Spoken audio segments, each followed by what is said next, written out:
Hello everyone, I am Anshmeet, your biology mentor, and I'm super excited to start this beautiful journey of exploring the fascinating world of biology. I run this platform called BioBuddy, where we make biology simpler, relatable, and exam ready. In this session, हम करने वाले हैं आज हमारा first chapter start cell the unit of life, जिसमें हम introduction करेंगे cell क्या होता है, उसके कुछ फंक्शंस और बिल्कुल बेसिक से पढ़ेंगे. बट उससे पहले हम जान लेते हैं हमारे बैच के बारे में कुछ. तो हमारा batch Sahas NEET 2026 biology batch, where success meets strategy. अब ये इंक्लूड करता है DPPs, practice sheets, short note sessions, weekly test और टेलीग्राम डाउट सॉल्विंग ग्रुप. अब DPP में किस तरीके के क्वेश्चंस होंगे उसके बारे में बात कर लेते हैं. DPP हाईली फोकस्ड है कंसेप्ट क्लियरिंग क्वेश्चंस के तरफ. बेसिकली जैसे आज हमने कोई थ्योरी पढ़ी है, उसमें ये साइंटिस्ट का नाम आया, तो DPP में तुम्हें ज़्यादा क्वेश्चंस वैसे देखने को मिलेंगे कि जिससे तुम्हें वो साइंटिस्ट का नाम अच्छे से याद हो जाए. ठीक है. फिर प्रैक्टिस शीट्स आएंगी. प्रैक्टिस शीट्स में नीट रेलिवेंट क्वेश्चंस होंगे. DPP में भी नीट रेलिवेंट क्वेश्चंस होंगे, बट प्रैक्टिस शीट्स में बिल्कुल PYQ से मिलते जुलते क्वेश्चंस होंगे जैसे नीट में पूछे जाते हैं. फिर आता है एक यूनिक सा चीज़, short note sessions. Short note sessions में NCERT की डिकोडिंग होगी. जब मैं भी एक स्टूडेंट थी, मेरे साथ भी और स्टूडेंट्स थे, तो हमें काफ़ी दिक्कत आती थी शॉर्ट नोट्स बनाने में बायोलॉजी के, क्योंकि फिजिक्स केमिस्ट्री का सॉर्टेड होता था कि कुछ फॉर्मूलाज लिखेंगे, कुछ इंपॉर्टेंट पॉइंट्स लिखेंगे और डन. बट बायोलॉजी में कैसे शॉर्ट नोट्स बनाते हैं इस सेशंस में वो सीखेंगे. और जब हम सिलेबस कंप्लीट करके लास्ट में रिविजन कर रहे होंगे तो ये शॉर्ट नोट्स काम आएंगे. इसमें हम क्या कर रहे होंगे, हम NCERT के पैराग्राफ को इस ऐसी वे में लिखेंगे जिससे कि पूरी की पूरी तुम्हारी NCERT कवर हो जाए. अगर तुमने वो शॉर्ट नोट्स पढ़ लिए, दैट्स इट, तुम्हारी NCERT कवर्ड है. सॉरी. उसके बाद अगर तुम्हें कोई डाउट आता है तो तुम टेलीग्राम ग्रुप पे पूछ सकते हो, मैं तुम्हारी हेल्प करूँगी उस डाउट को सॉल्व करने में. फिर एक चैप्टर कंप्लीट करने के बाद होंगे वीकली टेस्ट. मतलब आज जैसे कि हमारा ये चैप्टर कंप्लीट होगा तो संडे को टेस्ट होगा. 90 क्वेश्चंस का टेस्ट होगा और तुम्हें टाइमर लगा के सॉल्व करना है. नीट ओरिएंटेड क्वेश्चंस होंगे और नीट ओरिएंटेड कंटेंट होगा. NCERT की 100% कवरेज होगी. क्लास 11th में हो, 12th में हो, ड्रॉपर्स कोई भी फॉलो कर सकता है इस बैच को. तो चलिए शुरू करते हैं आज हमारे फर्स्ट चैप्टर से, सेल. तो आज हमें करने वाले हैं इंट्रोडक्शन सेल की. तो लेट्स गेट स्टार्टेड.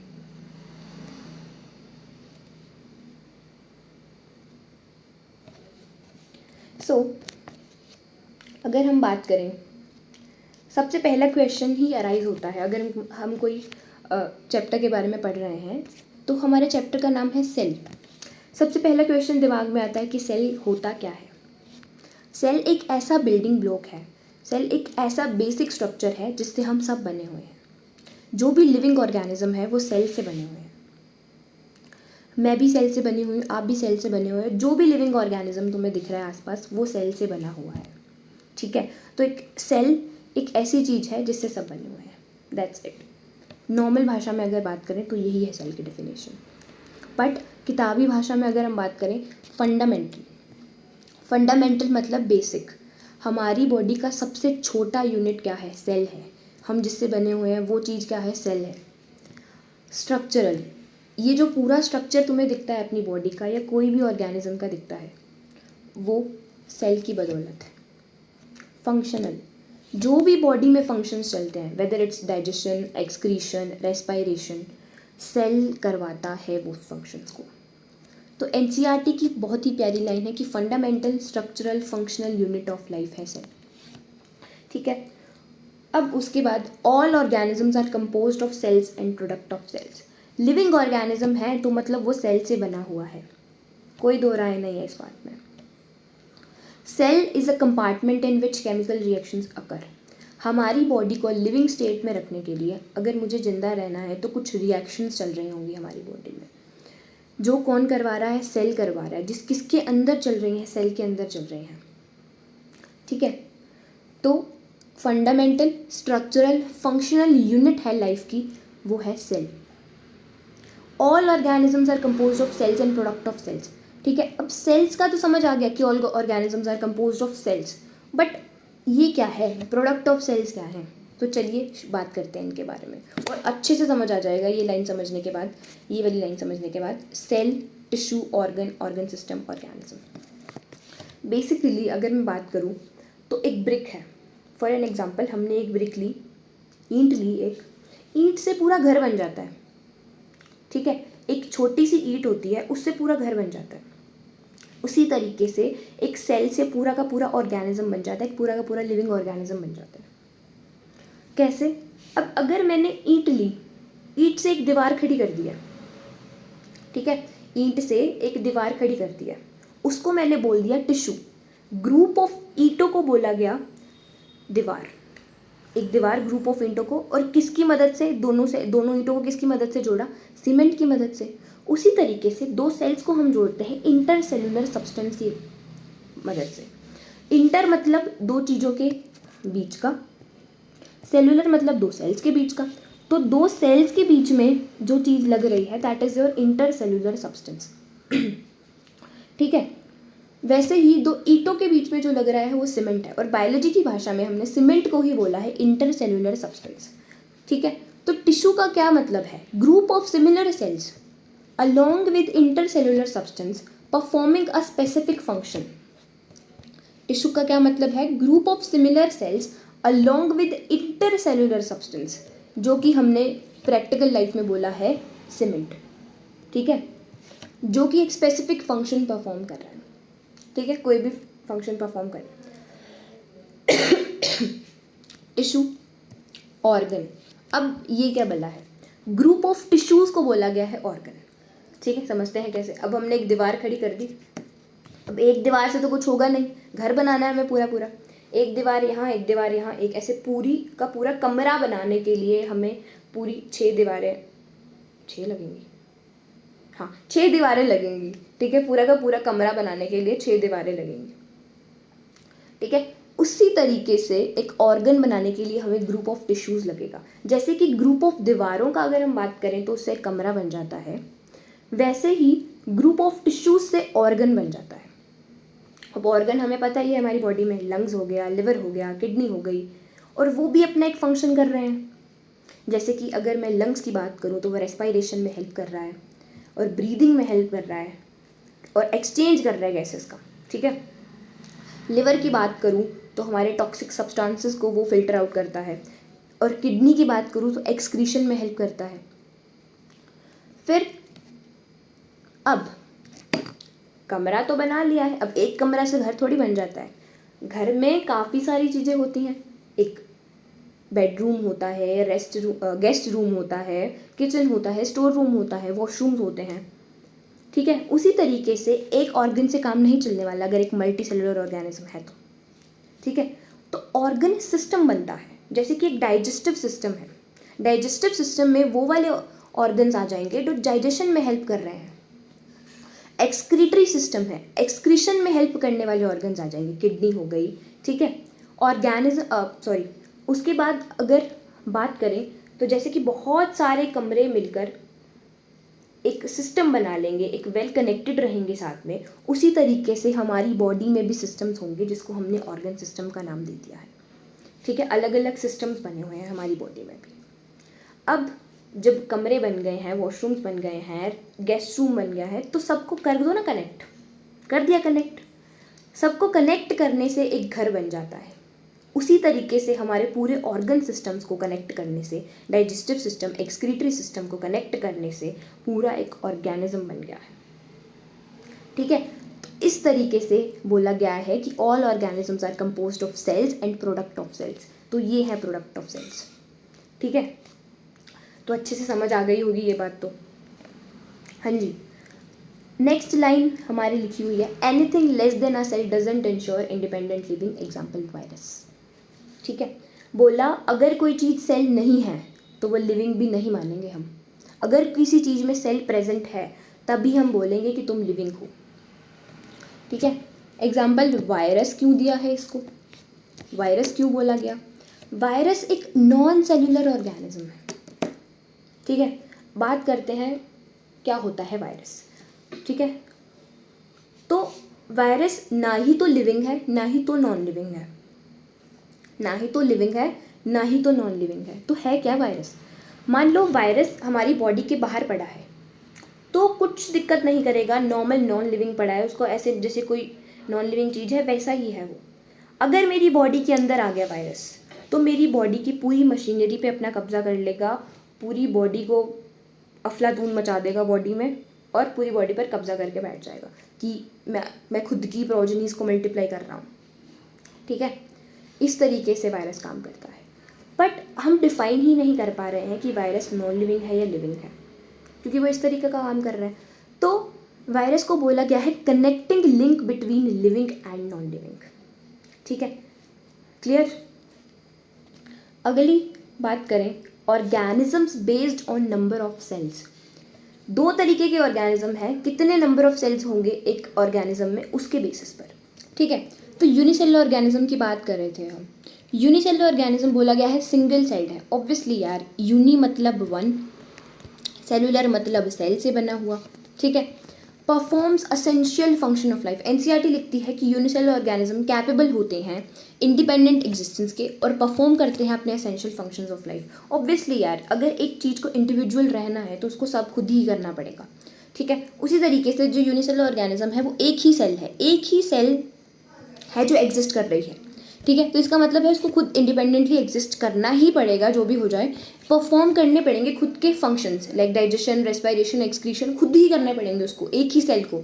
अब वो कैसे करेगा उसके ऊपर है, उसकी सेल के ऊपर डिपेंड करता है कि वो क्या करेगी। सिंपल बॉडी ऑर्गेनाइजेशन होती है यूनिसेलुलर ऑर्गेनिजम्स की। Okay, now we talk about multi cellular organisms. More than one cell, एक सेल से ज़्यादा सेल से बने हुए, ये कॉम्प्लेक्स बॉडी ऑर्गेनाइजेशन है, जैसे कि हम ही हैं।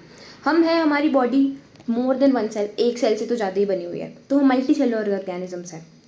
और हमारी बॉडी काफ़ी कॉम्प्लेक्स है, हर एक सेल को अपना काम पता है कि हमें क्या करना है, तो एक कॉम्प्लेक्स बॉडी ऑर्गेनाइजेशन है। वेदर यूनिसेलुलर ऑर्गेनिज्म का एक ही सेल है जो कि सारे फंक्शंस परफॉर्म करेगा।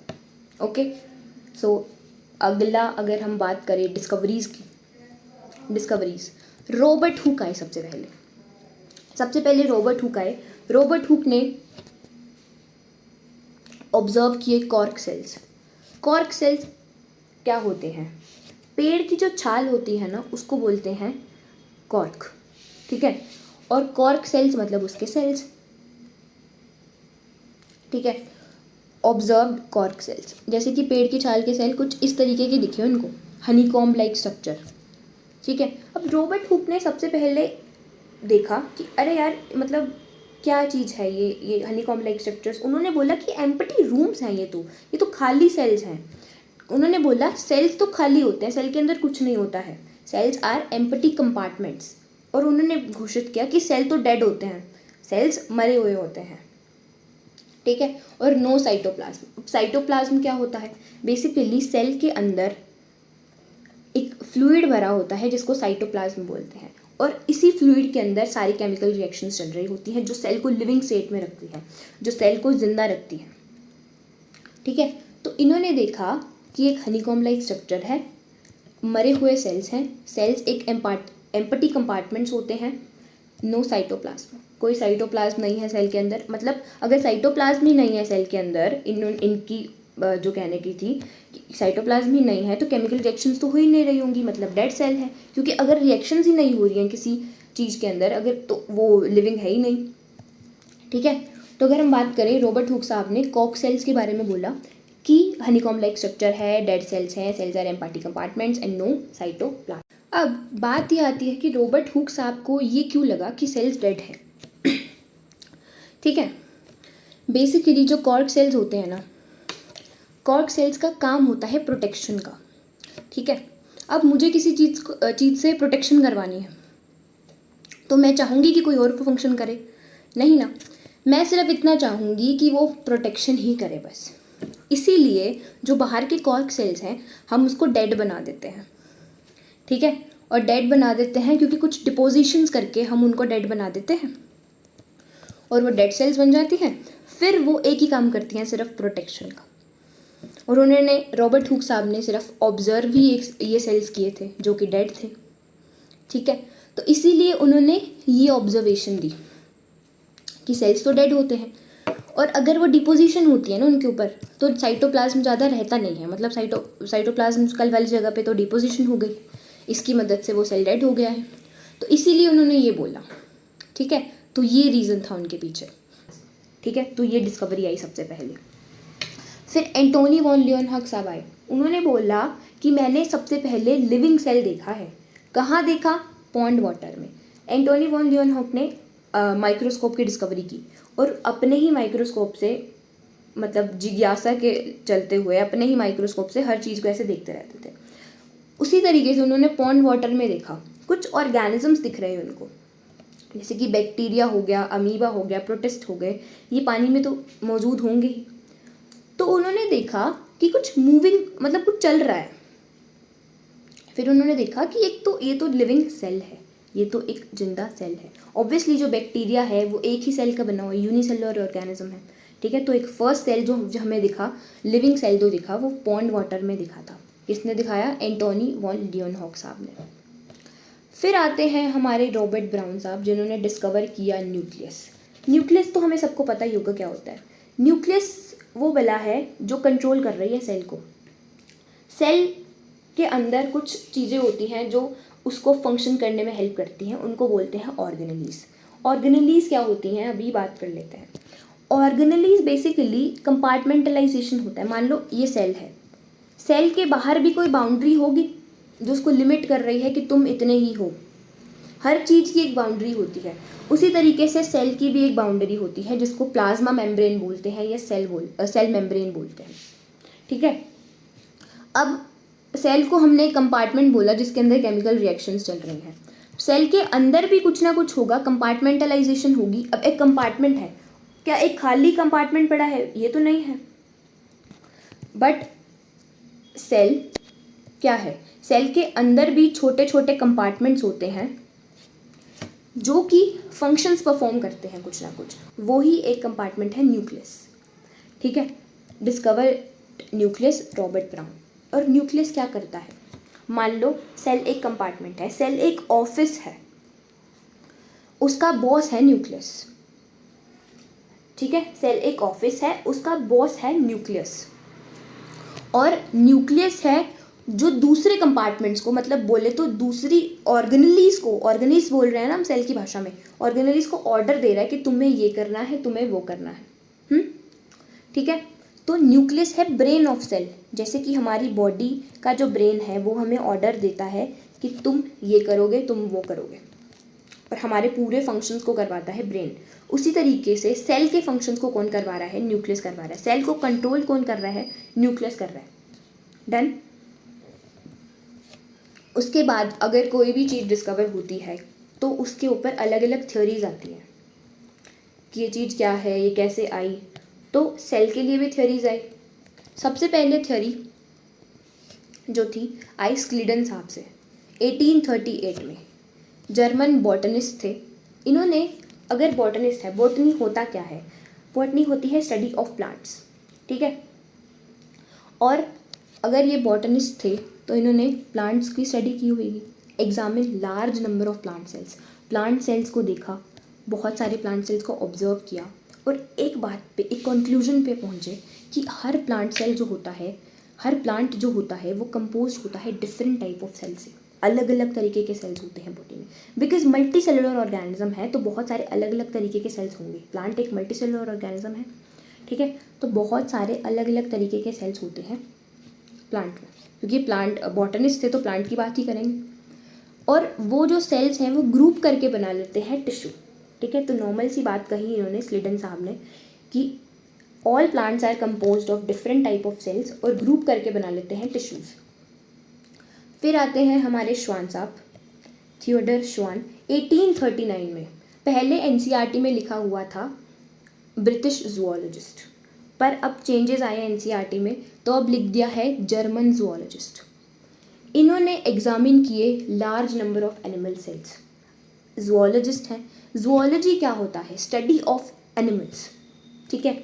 तो ये जूलॉजिस्ट है तो इन्होंने एग्जामिन किए बहुत सारे एनिमल सेल्स और ये कंक्लूजन पे आए कि जो एनिमल सेल्स होते हैं ना, उनकी एक बाउंड्री होती है, उनका एक डीलिमिटिंग स्ट्रक्चर होता है। डीलिमिटिंग स्ट्रक्चर बोले तो जो एक बाउंड्री सेट कर देता है, उसको बोलते हैं प्लाज्मा मेम्ब्रेन, जो कि एक पतली सी आउटर लेयर है, ठीक है, प्लाज्मा मेम्ब्रेन।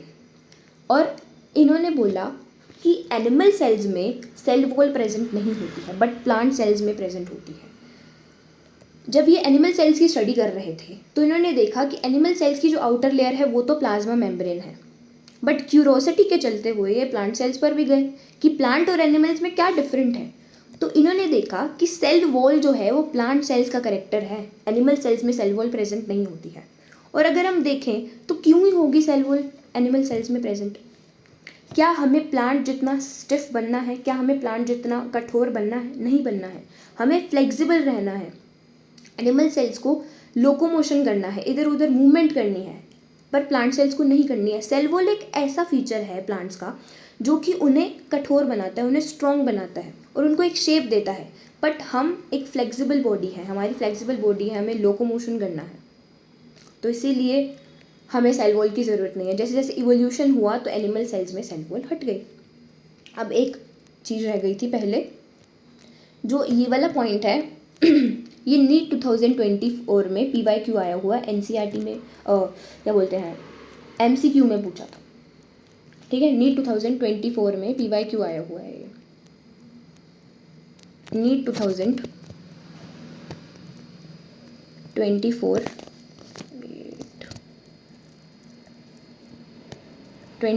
PYQ है ये, ठीक है। तो अपनी नोटबुक में राइट कर लेना इसको, नीट 2024 PYQ।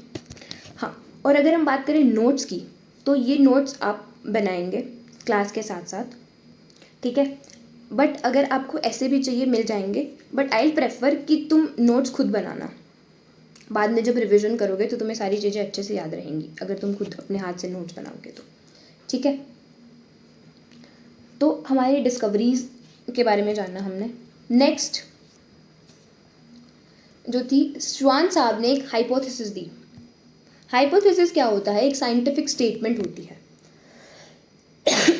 तो श्वान साहब ने कहा कि body of plant and animal cells are formed of cells and product of cells, जो कि हम पहले ही पढ़ चुके हैं कि प्लांट और एनिमल सेल्स की बॉडी होती है वो किससे बनती है? सेल से बनती है, ये प्रोडक्ट ऑफ सेल से बनती है। जैसे कि टिश्यू हो गया, ऑर्गन हो गए, ऑर्गन सिस्टम हो गया, वैसे ही हमारा पूरा ऑर्गेनिज्म बन जाता है। तो यही वही बात कहना चाहते हैं कि ऑर्गेनिज्म कहाँ से बनता है, कैसे बनता है? सेल और उसके प्रोडक्ट से बनता है, ठीक है।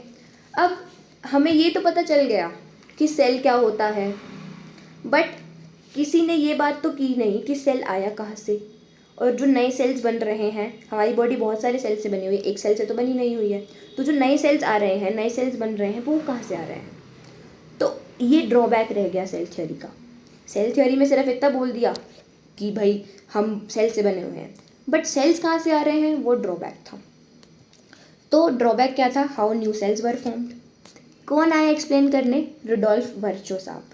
1855 में इन्होंने बोला कि new sales arise from pre existing sales. बोला कि सेल्स में डिवीजन होता है और दो सेल्स बना लेते हैं, फिर उनमें भी डिवीजन होता है, फिर वो दो सेल्स बना लेते हैं। इस तरीके से हमारे सेल डिवीजन होता है, जो कि अगला चैप्टर है, हम डिटेलिंग में पढ़ने वाले हैं सेल डिवीजन के बारे में। तो इन्होंने एक स्टेटमेंट दी, ओमनीज सेलुला ई सेलुला, कि पुराने सेल्स डिवाइड करते हैं, नए सेल्स बनाते हैं, ठीक है। तो इन्होंने फाइनल शेप दी सेल थ्योरी को। तो रुडोल्फ वर्चो साहब ने 1855 में आकर बोला कि नए सेल्स पुराने सेल्स से ही बनते हैं। अब एक फॉर्मुलेटेड सेल थ्योरी दी श्वान और स्लेडन ने। All organisms are composed of cells and product of cells, ठीक है, नॉर्मल सी बात है। All cells arise from pre existing cells. Then फिर ये थी हमारी सेल थ्योरी। आई होप अच्छे से समझ आ गए होंगे अब तक की चीज़ें। उसके बाद एक ओवरव्यू ले लेते हैं सेल का। ओवरव्यू बोले तो ऊपर ऊपर से देख लेते हैं कि सेल में क्या क्या चीज़ें प्रेजेंट हैं, ठीक है। सबसे पहले अगर हम बात करें प्लाज्मा मेम्ब्रेन, ऑब्वियसली एक बाउंड्री है सेल की जो कि लिमिट कर रही है कि तुम इतने ही हो। डीलिमिटिंग स्ट्रक्चर बोला गया है NCERT में। डीलिमिटिंग स्ट्रक्चर बोले तो बस ये बाउंड्री खत्म। हर एक चीज़ की बाउंड्री होती है। सेल की बाउंड्री को बोला गया है प्लाज्मा मेम्ब्रेन, या इसको सेल मेम्ब्रेन भी बोलते हैं। ठीक है। Next point, cell wall absent in animal cells. ठीक है, ये हम पढ़ चुके हैं पहले ही। अब बहुत ही प्यारा पॉइंट आ गया है न्यूक्लियस के बारे में। हाँ जी, न्यूक्लियस के अंदर होते हैं क्रोमोसोम्स।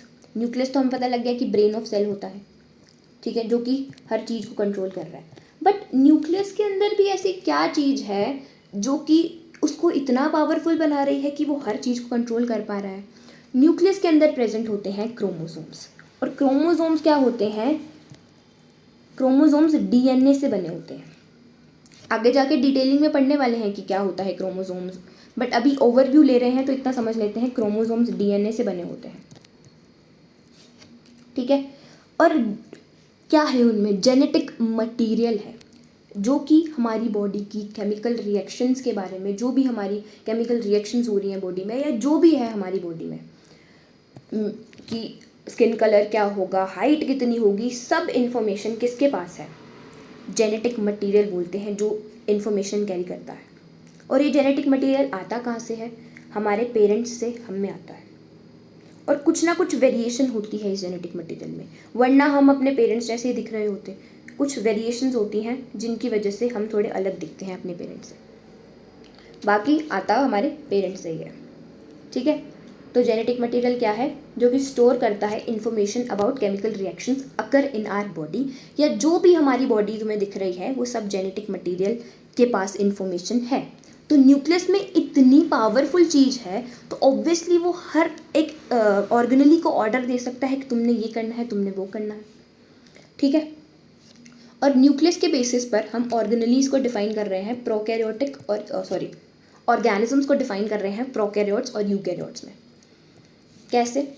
अगर प्रोकैरियोटिक ऑर्गेनिज्म है तो वो लेक करेगा well developed nucleus. Well developed nucleus क्या होता है कि एक न्यूक्लियर एनवेलप होनी चाहिए जो जेनेटिक मटेरियल है उसके बाहर। अगर वो न्यूक्लियर एनवेलप प्रेजेंट नहीं है तो वो वेल डेवलप्ड न्यूक्लियस नहीं है। ठीक है। और बाकी प्रिमिटिव टाइप का न्यूक्लियस होता है, मतलब पहले जैसा होता था, प्रिमिटिव बोले तो पुराना। ठीक है। और एक वेल डेवलप्ड न्यूक्लियस प्रेजेंट नहीं होता, मतलब एक न्यूक्लियस जैसा स्ट्रक्चर प्रेजेंट नहीं होता। जेनेटिक मटेरियल है जो कि हम आगे जाके पढ़ने वाले हैं, बट एक न्यूक्लियस जिसको बोल सके वेल डेवलप्ड, वो नहीं होता है इसके पास। वेल डेवलप्ड न्यूक्लियस यूकैरियोट्स में, well developed nucleus nuclear envelope अच्छे से प्रेजेंट होता है, तो हम इसको यूकैरियोट्स बोलते हैं। और इसके नाम से ही समझ आ रहा है, प्रो मतलब पुराना, और कैरियोट्स मतलब न्यूक्लियस को ना कैरियोन बोलते हैं, कैरियोन। ठीक है। न्यूक्लियस का एक और नाम है कैरियोन। तो जिसका पुराना प्रिमिटिव सा न्यूक्लियस है, मतलब जिसके पास एक वेल डेवलप्ड न्यूक्लियस नहीं है, उसको बोला गया प्रो कैरियोट्स। यू मतलब ट्रू, और कैरियोट्स मतलब जिसके पास वेल डेवलप्ड न्यूक्लियस है, कैरियोन बोला गया है न्यूक्लियस को। ट्रू कैरियोन मतलब वेल डेवलप्ड न्यूक्लियस है। डन। तो इतना हमने इसके बारे में पढ़ा।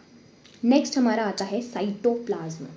साइटोप्लाज्म हमने पढ़ा कि ऑक्यूपाई करता है वॉल्यूम ऑफ सेल, मतलब ये सेल है तो इसके अंदर एक फ्लूइड भरा हुआ है जिसको हमने बोला है साइटोप्लाज्म।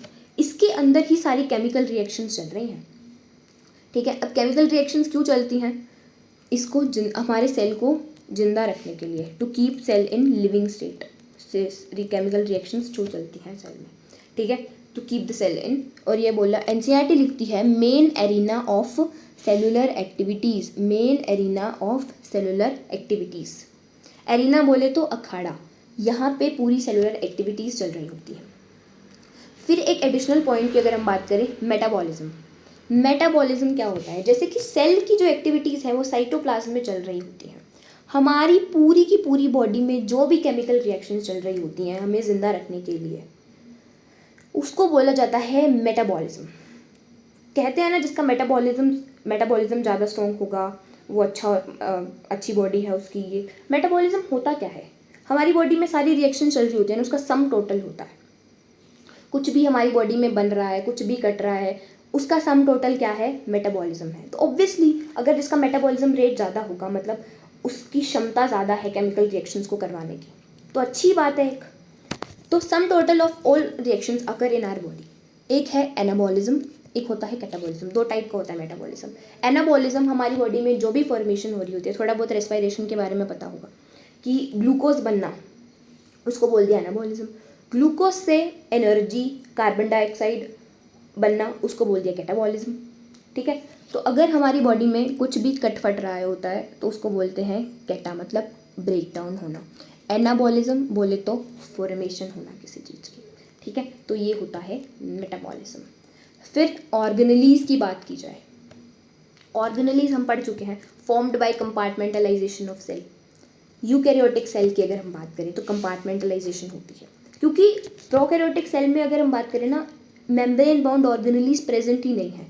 प्रोकैरियोटिक सेल एक प्रिमिटिव टाइप का सेल है जिसके अंदर मेम्ब्रेन बाउंड, बोले मेम्ब्रेन क्या होती है, आउटर लेयर, तो उसके अंदर ऐसी ऑर्गेनेलीज प्रेजेंट होंगी जिसके ऊपर कोई मेम्ब्रेन नहीं है।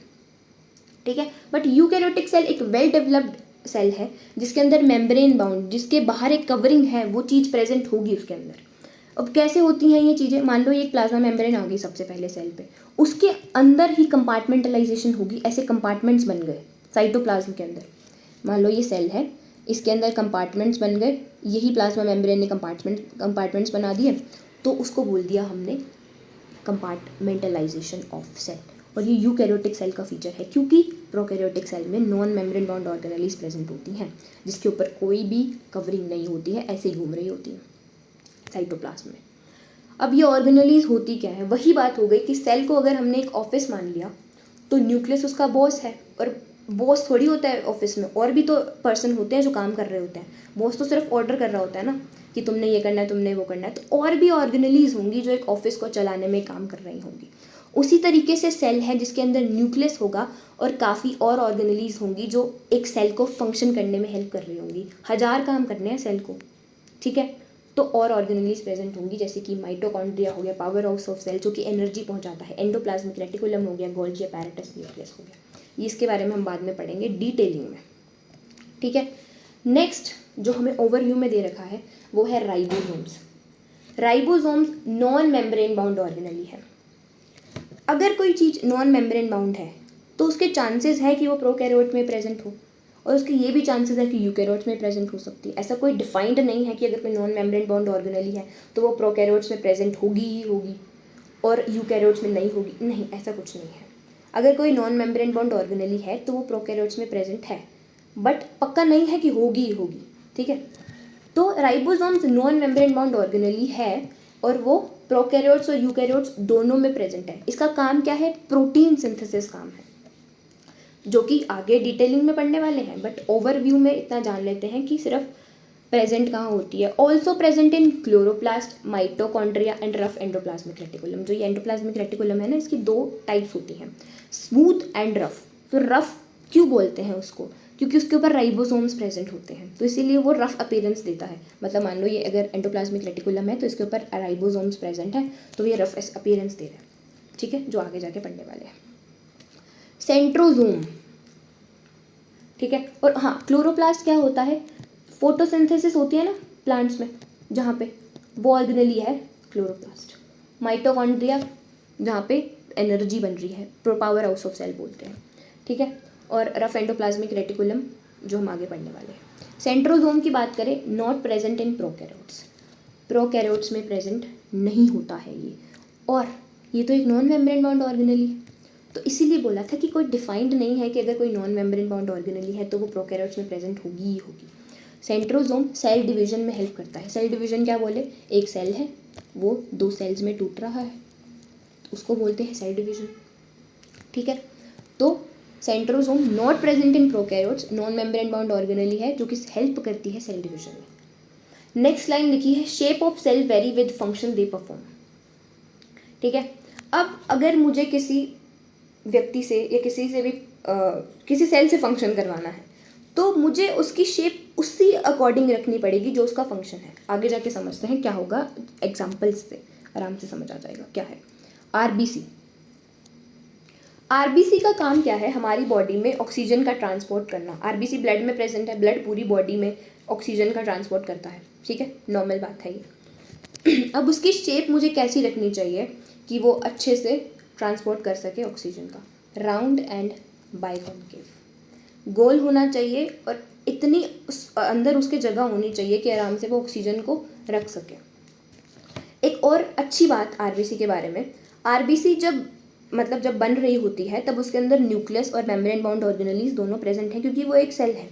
बट जैसे ही आरबीसी मैच्योर हो जाती है कि तुम अब ट्रांसपोर्ट कर सकती हो ऑक्सीजन का सॉरी, तो उसके अंदर अब नहीं प्रेजेंट होगा कोई भी मेम्ब्रेन बाउंड ऑर्गेनेली और न्यूक्लियस। क्यों नहीं प्रेजेंट होगा भाई साहब? अगर आरबीसी का काम ये है कि उसको ऑक्सीजन का ट्रांसपोर्ट करना है पूरी बॉडी में, तो उसके अंदर इतनी जगह होनी चाहिए कि वो ऑक्सीजन रख सके अच्छे से। तो अगर मैं दूसरी ऑर्गेनेलीज और न्यूक्लियस की जगह बना दूंगी तो कहाँ से ऑक्सीजन भरूंगी उसके अंदर? आरबीसी में भी स्पेसिफिकली हीमोग्लोबिन होता है जो ऑक्सीजन का ट्रांसपोर्ट करता है, ठीक है। उसके बाद अगर मैं बात करूँ डब्ल्यूबीसी एमीबॉयड शेप की होती है। क्यों होती है एमीबॉयड शेप की? क्या हमारी बॉडी में अगर मुझे कोई कट लग गया, अब मुझे WBCs पहुंचानी है वहाँ पे, क्योंकि मेरी बॉडी में बहुत सारा खून बह रहा है और डिफेंस का काम करना है, और मतलब बैक्टीरिया बहुत सारे बाहर से आ गए हैं और मेरी बॉडी में अफेक्ट डालना शुरू कर देंगे, मेरी बॉडी जो कट लगा है वहाँ पे, ठीक है। तो मुझे डिफेंस का काम करवाना है। डिफेंस का काम बोले तो उस बैक्टीरिया से लड़ेंगे और उनको ख़त्म करेंगे जो बुरे बैक्टीरिया आए हैं।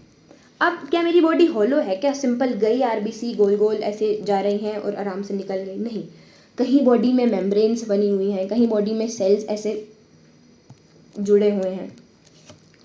तो क्या निकलना एक गोल सी सेल के लिए इजी है, एक राउंड सेल है नॉर्मल सी, उसके लिए इजी है? एमीबॉयड क्या होता है? उल जलूल सी शेप, अमीबा सबने देखी होगी, उल जलूल सी शेप होती है।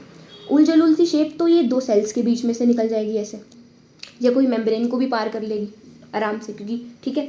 तो इसीलिए एमीबॉयड रखा है उसको। हर चीज़ के पीछे एक रीज़न है। कॉल्यूमिनार एपिथेलियल सेल्स, इनका फंक्शन है एब्जॉर्प्शन करना, तो इनको लंबा रखा है और स्लेंडर सा रखा है।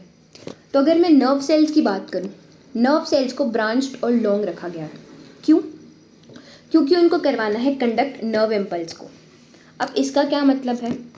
मान लो मैंने किसी गर्म चीज़ को टच किया, अब वो होगा स्टिमुलाई बोले तो मैंने गर्म चीज़ को टच किया, मुझे गर्म लग रहा है। अब इसको पहुंचाना है मुझे अपने ब्रेन तक। कौन पहुंचाएगा? नर्व सेल पहुंचाएगा। और ब्रेन से वापस ये सिग्नल कौन लाएगा, मतलब रिस्पॉन्स कौन लाएगा कि अपना हाथ साइड करना है तुम्हें?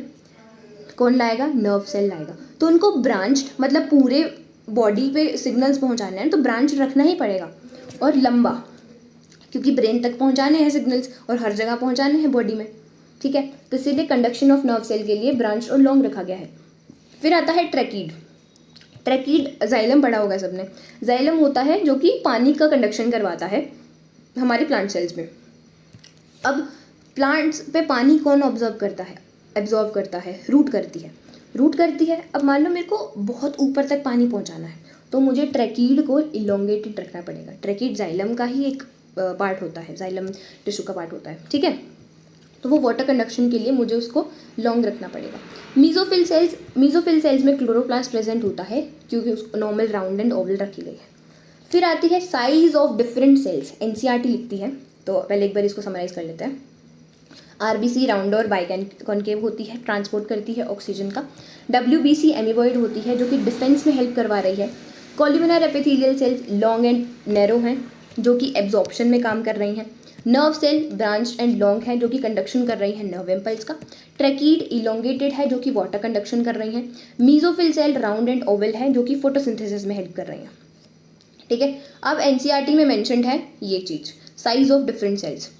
माइकोप्लाज्मा सबसे छोटी सेल है हमारी, माइकोप्लाज्मा 0.3 माइक्रोमीटर इन लेंथ, और उसके अंदर भी एक और सेल है पीपीएलओ, मतलब माइकोप्लाज्मा की कैटेगरी के अंदर ही पीपीएलओ आता है, जिसको बोला जाता है प्लूरोन्यूमोनिया लाइक ऑर्गेनिजम्स, ठीक है। प्लूरोन्यूमोनिया लाइक ऑर्गेनिज्म जो कि 0.1 माइक्रोमीटर की होती है। 10⁻⁻⁶ होता है माइक्रोमीटर, 10⁻⁻⁶ मतलब 0.000, ठीक है। तो 10⁻⁻⁶ ये होती है पीपीएलओ 0.1 माइक्रोमीटर, ठीक है। उसके बाद अगर मैं बात करूँ बैक्टीरिया की, 3 to 5 माइक्रोमीटर। फिर आता है टिपिकल बैक्टीरिया 1 to 2 माइक्रोमीटर, ठीक है। ये दोनों याद रखने हैं, सिंपल बात है। टिपिकल बैक्टीरिया बोले तो एक छोटी कोई कैटेगरी ले ली बैक्टीरिया की, ऐसा कुछ। और बैक्टीरिया एक कॉमन टर्म है पूरे बैक्टीरिया के लिए यूज़ करने के लिए, मतलब एक बैक्टीरिया कैटेगरी है, उसको यूज़ करने के लिए बैक्टीरिया टर्म है, ठीक है।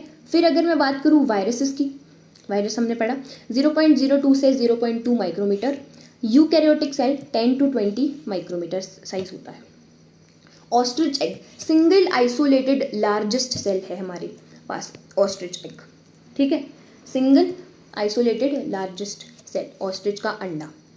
आरबीसी 7 माइक्रोमीटर दे रखा है डायमीटर में। और एनसीईआरटी लिखती है कि सेल्स का शेप वेरी करता है, कोई डिस्क लाइक हो सकता है, कोई पॉलीगोनल हो सकता है, ठीक है। फिर हम आज बेसिक्स पढ़ने वाले हैं प्रोकैरियोटिक सेल के। प्रोकैरियोटिक सेल की बात करें तो डेफिनेशन है प्रिमिटिव। प्रोकैरियोटिक के बारे में हम जान चुके हैं।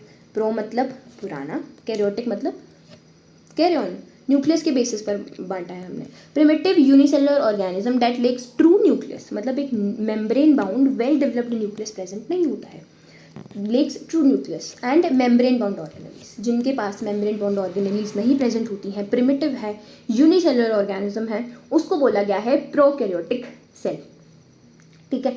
यूनिसेलुलर है, प्रिमिटिव है, मेम्ब्रेन बाउंड न्यूक्लियस नहीं है, मेम्ब्रेन बाउंड ऑर्गेनेलीज भी प्रेजेंट नहीं है, उनको बोला है प्रोकैरियोटिक सेल। सॉरी, ठीक है। एनसीईआरटी लिखती है bacteria, amoeba, blue green algae, mycoplasma, PPLO, ठीक है। बैक्टीरिया यूनिसेलुलर ऑर्गेनिज्म होते हैं, अमीबा भी हमने यूनिसेलुलर ऑर्गेनिज्म पढ़ा है, blue green algae, mycoplasma, PPLO.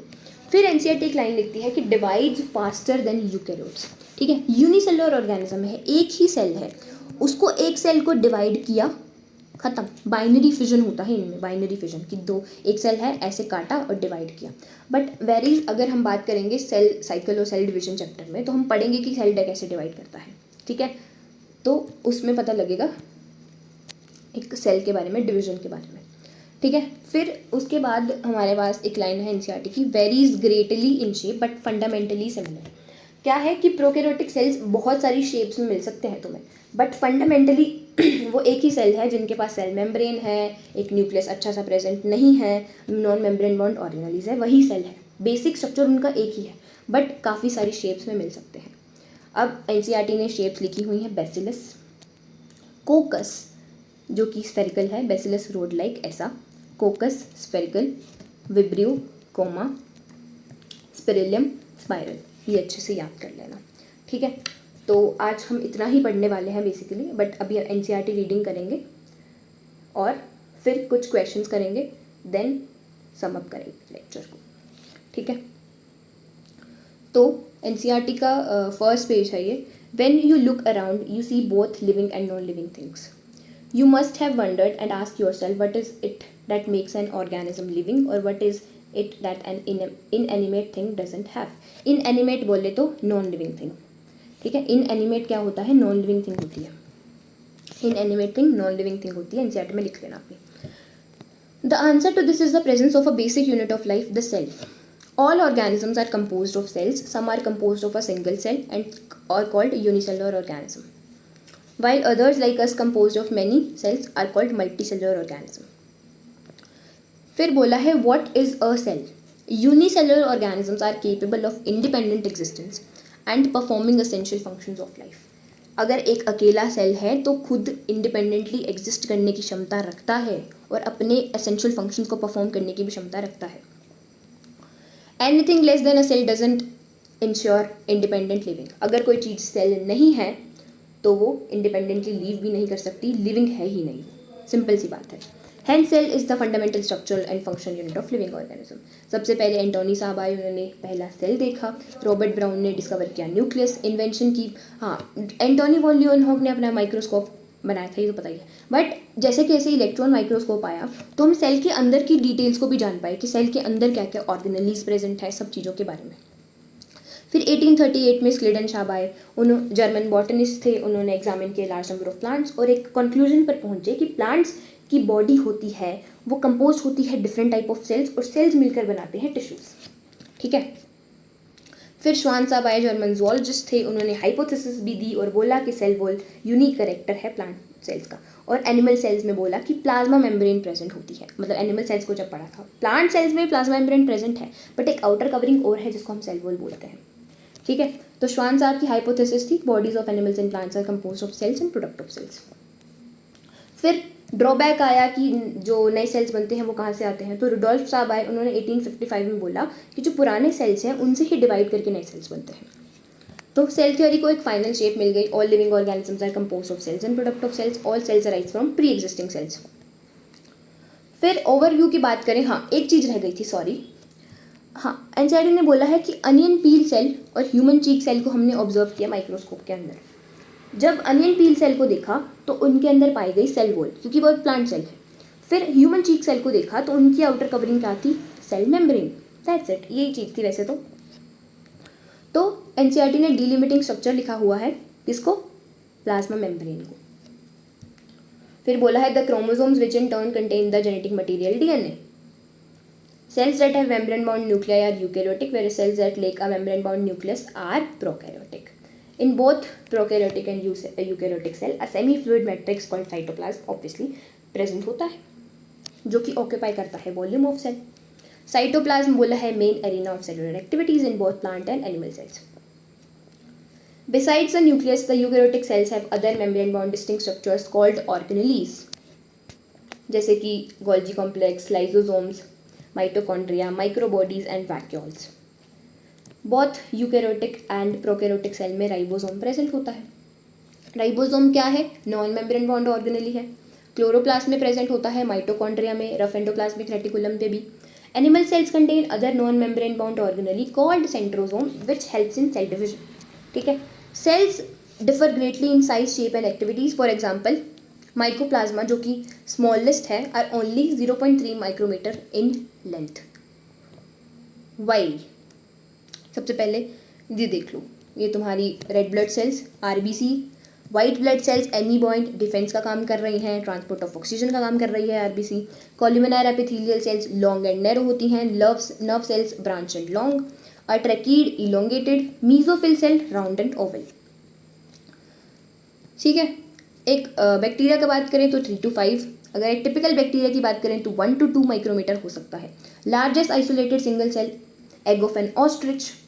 Human red blood cell about 7 micrometre in diameter. Nerve cells are some of the longest cells. Cells also vary greatly in the shape, they may be disc like, polygonal, columnar, cuboid, thread like, जो कि अच्छे से हम पढ़ने वाले हैं tissue वाले chapter में, जिसमें हम टिश्यू के बारे में अच्छे से पढ़ेंगे। ठीक है, और even irregular, the shape of cell में vary with the function they perform. Okay, तो ये फंक्शंस के बेसिस पर हमने शेप्स देखी थी। फिर प्रोकैरियोटिक सेल के बारे में एनसीईआरटी लिखती है कि represented by bacteria, blue green algae, mycoplasma and PPLO. They are generally smaller and multiply more rapidly than eukaryotic cells, because इनमें बाइनरी फिजन हो रहा है, एक सेल है बस डिवाइड किया, 2 सेल्स में टूट गया। They may vary greatly in shape and size. The 4 basic shapes दी हुई हैं, bacillus, rod-like, coccus, spherical, vibrio, comma-shaped and spirillum, spiral. The organization of the prokaryotic cell is fundamentally similar, even though prokaryotes exhibit a wide variety of shape and functions. कि वही organization है, मतलब plasma membrane है, non membrane bound organelle है, true nucleus नहीं है, but shape and functions अलग हो सकते हैं। ठीक है, तो ये था आज का हमारा थ्योरी पार्ट कंप्लीट होता है। अभी कुछ क्वेश्चंस करते हैं, जितने आज बनेंगे उतने क्वेश्चंस, बाकी डीपीपी मिलेगी, डीपीपी सॉल्व कर लेना। तो फर्स्ट क्वेश्चन है, omnis cellula e cellula was first proposed by, pause करो और आंसर करो। वेरी सिंपल क्वेश्चन, हमने अभी पढ़ा है कि ओमनीज सेलुला ई सेलुला जब फाइनल शेप दी थी रुडोल्फ वर्चो साहब ने दी थी, जिन्होंने बोला था कि प्री एग्जिस्टिंग सेल से नए सेल्स बनते हैं। ठीक है, तो ये क्वेश्चन तुम्हारा PYQ है। हाँ जी, ये 2019 में पूछा गया क्वेश्चन है, PYQ क्वेश्चन है ये। ठीक है, फिर नेक्स्ट क्वेश्चन आता है, the main arena of cellular activities of a cell is. Done. तो न्यूक्लियस तो ब्रेन ऑफ सेल होता है, नहीं। प्लाज्मा मेम्ब्रेन तो एक बाउंड्री है। माइटोकॉन्ड्रिया एनर्जी बनाता है, पावर हाउस ऑफ सेल है। साइटोप्लाज्म, साइटोप्लाज्म क्या चीज़ है भाई? साइटोप्लाज्म वही है कि जो कि फ्लूइड है सेल के अंदर जहाँ पे केमिकल रिएक्शंस चल रही होती हैं। और दिस इज़ योर PYQ। ये हमारा एक और PYQ है, 2010 में पूछा गया है नीट में। इस तरीके के क्वेश्चंस आते हैं, इतने सिंपल क्वेश्चंस आते हैं। तुमने थोड़ी बहुत थ्योरी पढ़ी, अच्छे से पढ़ी, कॉन्सेप्ट्स क्लियर किए, क्वेश्चन सॉल्व हो जाएंगे। सो आज के लिए तो इतना ही। आई होप सो तुम्हें अच्छा लगा होगा ये लेक्चर, सारी चीज़ें अच्छे से समझ आई होंगी। आज हमने बहुत ही बेसिक से पढ़ा था, कल से हम और अच्छे से चैप्टर को स्टार्ट कर देंगे प्रोकैरियोटिक सेल से। आज जो भी पढ़ा है उसको अच्छे से रिवाइज करना है जाकर। अगर कोई डाउट आए तो टेलीग्राम ग्रुप पे पूछना है डाउट, और DPP जो मिलेगी उसको सॉल्व करना है, ठीक है। मैं सिर्फ इतना कहना चाहूँगी कि अगर बायोलॉजी के लिए आप इतना कर लोगे, सिर्फ ये नोट्स बना लिए, अच्छे से रिवाइज कर लिए उन नोट्स को, जब लेक्चर अगला लेक्चर आएगा उससे पहले एक बार इन नोट्स को रिवाइज करके आना, और हम क्लास में भी करेंगे, ठीक है। और प्रैक्टिस शीट्स अच्छे से लगा ली, मोर देन इनफ हो जाएगा बायोलॉजी के लिए। बस इतना फॉलो कर लेना है, 1 घंटा आना है यहाँ पे, क्लासेस लगानी है, रिवाइज करना है अच्छे से चीज़ों को, और तुम तुम प्रिपेयर हो अपनी बायोलॉजी के लिए, ठीक है। और अच्छा स्कोर कर लोगे नीट 2026 में। और ये तो सिर्फ शुरुआत थी, जैसे जैसे हम और लेक्चर्स लगाते जाएंगे तुम अपने ड्रीम के करीब जाते जाओगे नीट 2026 को क्रैक करने में। सो थैंक्स फॉर वॉचिंग, और आगे आने वाले लेक्चर्स के लिए सब्सक्राइब कर लेना बायो बडी को, टेलीग्राम ग्रुप जरूर ज्वाइन कर लेना।